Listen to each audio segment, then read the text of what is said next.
Since the Baltimore City Council has started the process to overhaul the laws governing prostitution and sex trafficking in our city, the Real News has been conducting a series of in-depth interviews to obtain a better understanding of this complex issue. In our first studio sit-down, we spoke with Carolyn Unger, a member of SWAP, or the Sex Workers Outreach Project. We had a lengthy discussion on some of the most vexing issues regarding the sex industry and its workers that included fleshing out the best approach to minimizing harm to people who participate in sex work in our city and beyond. In this installment, we speak with Councilman Christopher Burnett, who's currently working on legislation that would include targeting Johns and cracking down on human traffickers. We asked him about where the legislation is headed, the scope of the issue in Baltimore, and how his thinking about the subject has changed during the process. I am now joined by Councilman Christopher Burnett, the elected representative of District 8. Now, Councilman Burnett, you recently decided to tackle the crime of human trafficking. What's motivating you? Is there a personal story behind this? Absolutely. It wasn't something that I ran on when seeking the public office or worked on or knew a lot about before getting in this position. However, last spring in 2017, I received a call from a constituent of mine who at the time was a counselor at Western High School. And she indicated that one of her students was believed to have been trafficked in nearby DC, and that we needed to do something about it. I didn't know what to do. And so I contacted Councilman Cohen, who chairs the Education and Youth Committee, and said, look, let's do a hearing to see what's going on in Baltimore, what services are available, what are our agencies doing to combat this issue, what's the school system up to, and just sort of raise awareness. So we spent a lot of time making sure that schools were invited and that parents knew about it, and we held the hearing. And for me, it was life-changing to hear the stories of survivors, to hear directly from service providers some of the great work that they're doing, but also some of the challenges that they face, and whether it's funding for beds or resources or being able to connect and reach out to survivors. There were also gaps in collaboration between law enforcement agencies, within the police department, Baltimore Police Department, between the police department and the school police. There just wasn't a lot of collaboration going on, and not really a lot of focus from my perspective. And so in July of 2017, I introduced a resolution that established the Baltimore City Human Trafficking Collaborative as a way to try and have more of a coordinated response to this huge issue in Baltimore City. So you've also proposed a bill that perhaps is going to penalize or apply fines to those who purchase sex work, the customers. Can you describe this bill a little bit, what it looks like right now? So right now, it's very preliminary legislation, and the idea behind it is to attack demand. Okay. So then it's based off the Nordic model of trying to cut down the demand for prostitution by penalizing the customers, right? Right. It's been Correct. used somewhat controversially in Sweden, Norway, right? In other jurisdictions, in Montgomery County, most locally, has the same legislation, as well as a few other jurisdictions across the United States. And so it's like I said, very preliminary. The idea is to penalize purchasing as a tactic to reduce the demand for victims of trafficking. It's been controversial, obviously, both here and across the country, because there's sort of a very fine line between the impact that law enforcement can have on people who voluntarily are sex workers and for individuals who are being forced or coerced into sex work. And oftentimes the customers are the same customers. Right. And so these are some of the same people who may not know much about human trafficking at all, know that the person they're with is being trafficked or not. And so we're trying to get it right. And so we had one hearing in the Public Safety Committee to get feedback on the bill as written from both advocates and proponents of how it's currently written. And we're going to continue to work within the collaborative and work with support organizations and that do great work in the city to try and get it right and make some changes to the bill. Right. So what kind of feedback have you gotten from the community? I know you've gone to community meetings and talked to people about the danger of girls being groomed and pimped. What kind of feedback have you gotten?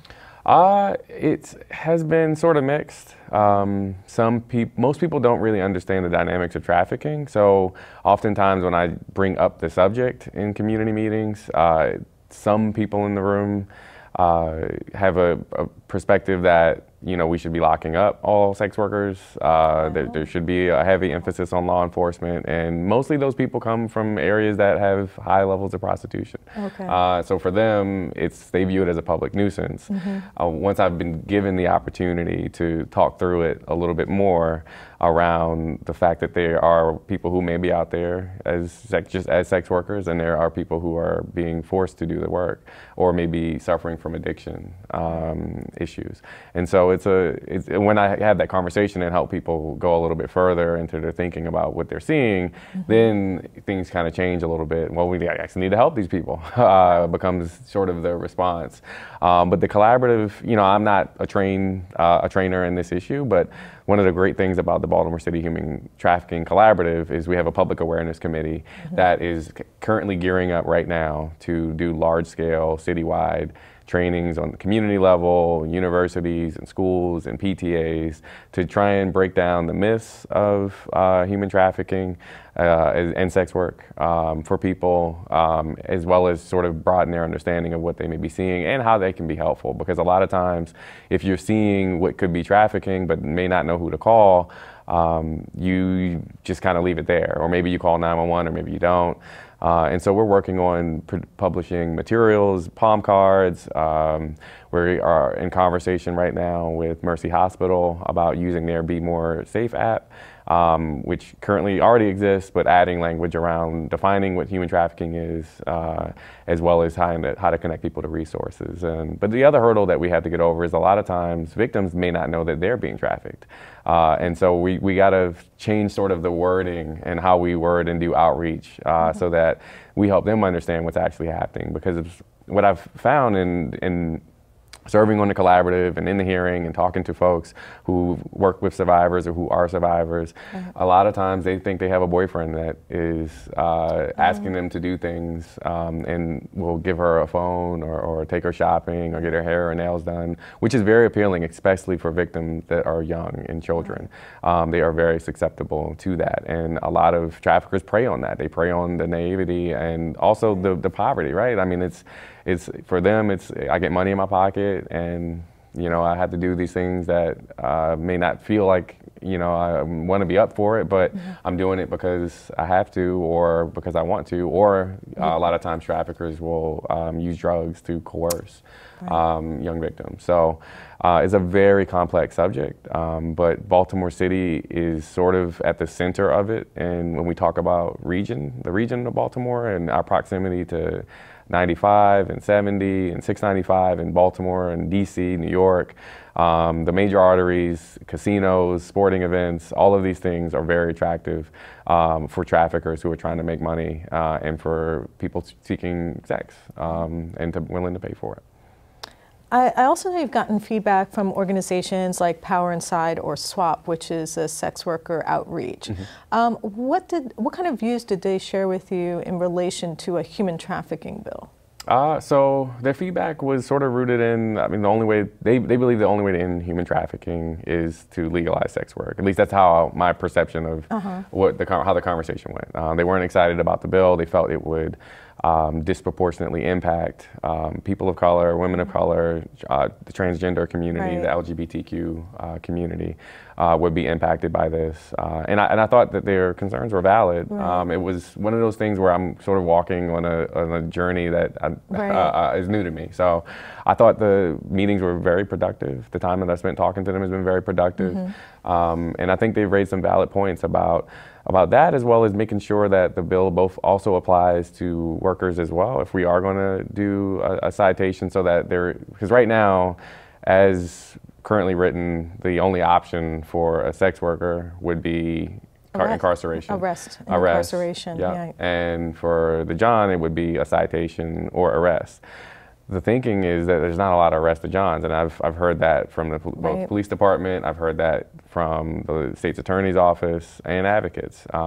Some of it's sort of a need for retraining and a different perspective on why they're here. That goes all the way up to judges as well, because when there are arrests, oftentimes these cases are thrown out, or they're given the PBJ. Just a slap on the wrist, essentially, is what the response has been from the criminal justice system. But there's also some logistical issues around sort of state laws that make it very difficult to prosecute and arrest Johns, that we are trying to also work on as well in Annapolis. And so I think we have a ways to go. I'm not fast tracking the bill at all. We didn't call a vote in the hearing so that we could continue to work with organizations like SWAP and Power Inside and others to continue to try and craft something that is helpful. But it's also not the only bill, right? I'm not ending human trafficking with a John bill. Right. You know, my focus has been on the collaborative.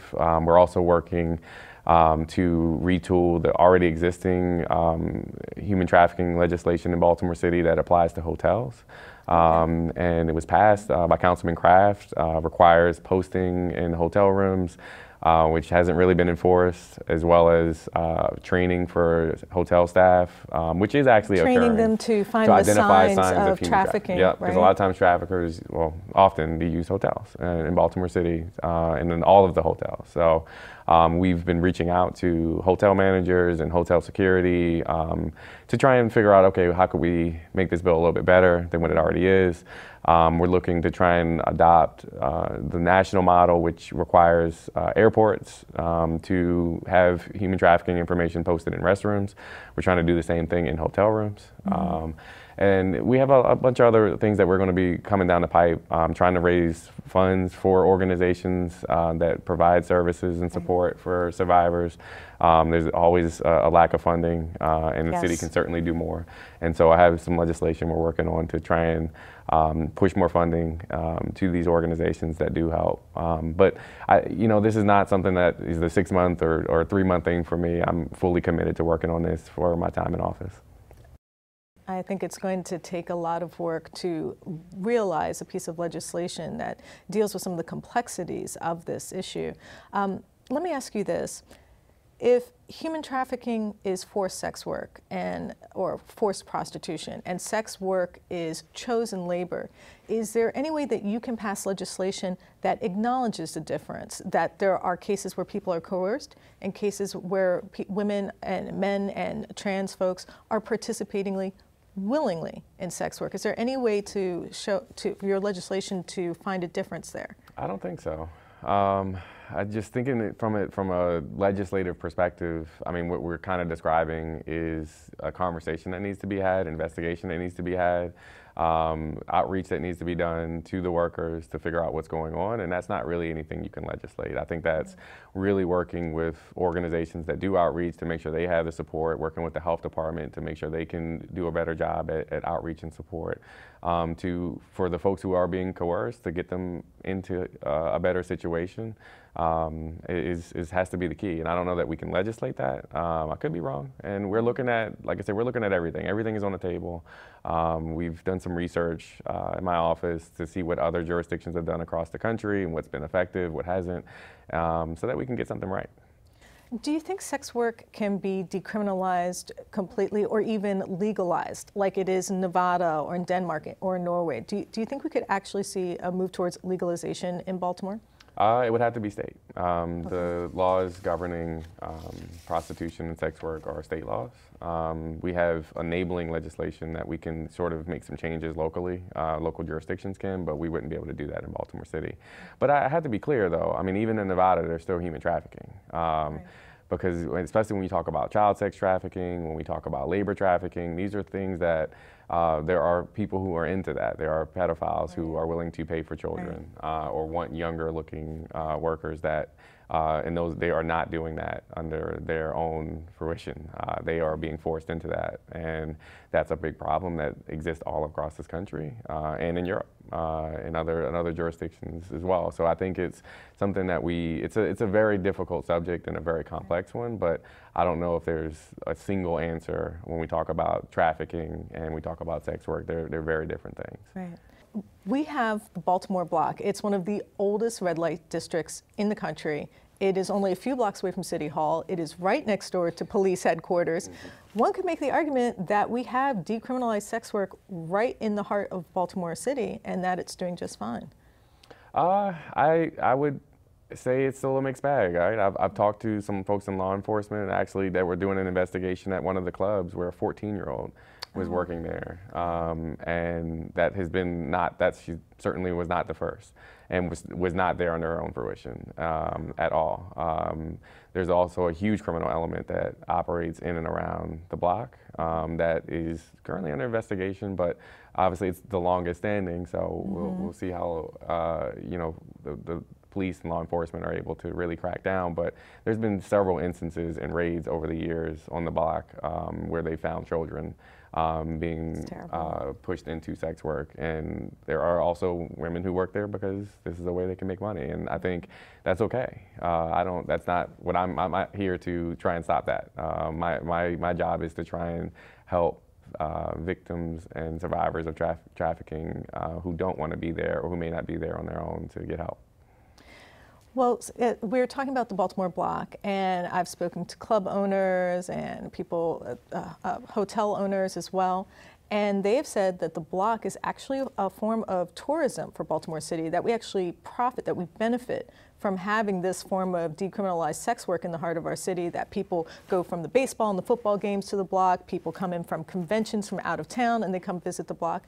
Is it possible that sex workers being decriminalized could actually benefit Baltimore economically? Because from what I've heard, it actually is part of a tourism boost. Yeah, I think when we look at like Amsterdam, for example, where they're it's regulated, Australia, it's regulated, there's testing, the sex workers are in a much more safe position when we talk about having a official institution that oversees their safety and access to help if they need it. But if you're really willing, if you want to do that, you should be able to do that.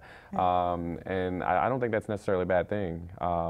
I think we have a ways to go when it becomes, because I think it's one of those dirty little secrets where everyone knows it's happening.